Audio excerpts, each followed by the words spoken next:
la rive occidentale du Nil environ 2600 ans avant notre ère.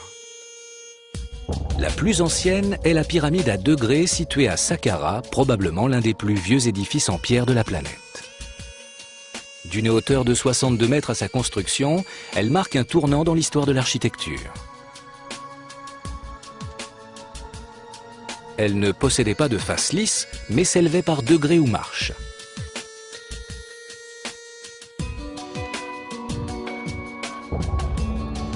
Les premières véritables pyramides à face lisse furent érigées sous le règne du pharaon Snéfrou. Khéops, son fils, ordonna l'édification de la Grande Pyramide, la première de Gizeh, mais aussi la plus grande. Une série de pyramides plus petites et richement décorées furent ensuite érigées à Saqqara. On s'interroge depuis longtemps sur la façon dont les Égyptiens ont réussi à construire ces gigantesques monuments au regard des moyens rudimentaires dont ils disposaient. Pour commencer, il a fallu faire les levées topographiques des lieux, puis aligner la pyramide correctement. Le site a été choisi avec soin. Les soubassements allaient devoir soutenir des millions de tonnes de calcaire.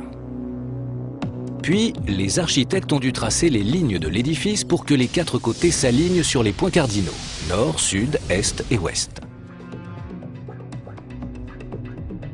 Aujourd'hui, nous utiliserions des boussoles digitales et du matériel de mesure équipé de lasers. Mais les anciens Égyptiens n'avaient rien de tout cela. D'après certains experts, ils se seraient servis des étoiles.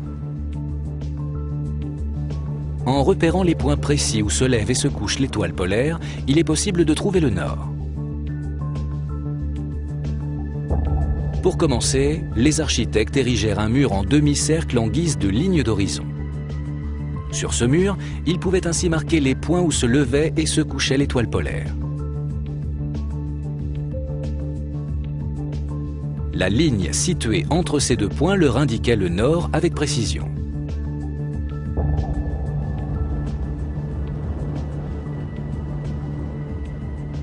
Grâce à ce système rudimentaire, la base de la Grande Pyramide fut dessinée avec une précision impressionnante. À un 20e de degré près, elle est orientée au nord.